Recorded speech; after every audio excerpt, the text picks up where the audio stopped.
با مقصد فهمانیدن محتوای پیام اساسگذار صلح و وحدت ملی پیشوای ملت پرزیدنت جمهوری تاجیکستان محترم امامعلی رحمان با مقام عالی قانونگذاری مملکت در شهر و ناحیه‌های منطقه کلوب گروه‌های کاری با کارگران در تشکیلات و مؤسسه‌ها و کلکتیوهای مهنتی و آخری‌ها می‌گذرانند. در ناحیه واسه راهبری گروه رکتور دانشگاه دولتی کلوب عبدالله حبیب‌الله زاده اعضایان این گروه شاعر خلقی تاجیکستان حقنظر غایب معلمان دانشگاه دولتی کلوب رئیس ناحیه واسه شامل هستند.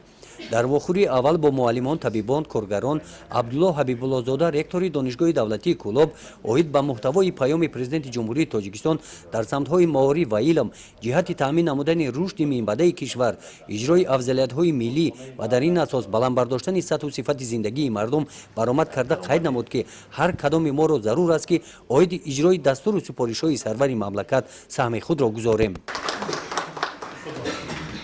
شاعر خلقی تاجیکستان حقنظر غایب در این واقعه درباره با پیشنهاد تاجیکستان اعلان نمودن 10 ساله نوی بین المللی عمل آب برای رشد استوار برای سالهای 2018 2028 و از جانب مجمع سازمان ملل متحد قبول کرده شد گفته گذشت. او قید نمود که گذشتگان ما آب و خاک و آتش را مقدس می‌شماریدند. حقنظر غایب قید نمود که در ناحیه مومن آباد آب انبار کلان موجود بود که توسط آن ناحیه‌های کلوب مومن آباد و ناحیه واسه با آب تامین کرده میشد. امروز وضع این آب انبار در حالت ناگوار قرار دارد. درست استفاده نمودن آب نوشاکی و آبهای پالیزی از منفیت خالی نبوده فرهنگ بهداشت و نگاهداشت آب باید بهتر کرده شود. در این واخوری رئیس ناحیه واسه قید نمود که تاجیکستان در دوره صاحب استقلالی در عرصه بین المللی موقع شایسته خود را پیدا کرد. در این جمع جوانان برآمد نموده آنها اندیشه های خود را آزادانه بیان نموده قید نمودند که برای اجرای دستور و سپارش های رهبری دولت همیشه آماده هستند. واخوری که در جماعت دهاتی به نام میرعلی محمدعلی دایر گردید بیشتر به موضوع 10 ساله بین المللی عمل آب برای رشد استوار بخشیده شد. در این واخوری معلمان دانشگاه دولتی کلوب همراه شدند. نشان دادن توانستن جایگاهی فرهنگ آوری ملت تاجیک در جامعه جهانی این کار سهل نیست و امروز به شرافتی از منبرهای بلند جهانی فرهنگی 8000 ساله تاجیکان را نشان دادن این معنی آن دارد که در حقیقت ما پیشوا داریم که جایگاه تاجیکان را در فرهنگ آوری نشان دادن و فرهنگ گرامی داشتی آبهای پاکیزه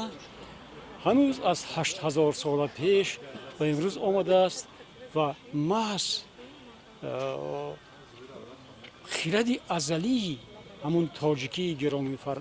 داشت فرهنگ آب بود که پرزیدنت کشور ما این را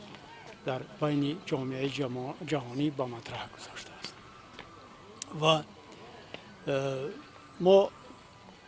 تمام تاجیکان وظیفه داریم که آن فرهنگ بعضا بعضی از نکات فرهنگی گذشته خود را در مسئله گرامی داشت آب که از یاد را بوده ایم آنها را باید بازبینی کنیم بتوانیم از این آبهای خداداده که در کشور ما موجود است از آنها درست استفاده کنیم و فرهنگ استفاده آب را باز یک بار دیگر بازنگری کنیم. من گمان میکنم این جواب و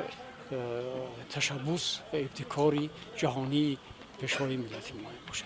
در این جماعت قید کرده شد که حفظ آزادی و استقلالیت و منفعت‌های ملی و دولتی وظیفه مهمترین هر یک فرد با ننگ و ناموس وطنپرور و خودشناس و خودآگاهی این سرزمین می باشد. در جنبست واخوری رکتور دانشگاه دولتی کلوب این کتاب‌ها را که در دوران صاحب استقلالی کشور با قلم معلمان دانشگاه به نشر رسیدند و کتابخانه ناحیه تحفه کرد.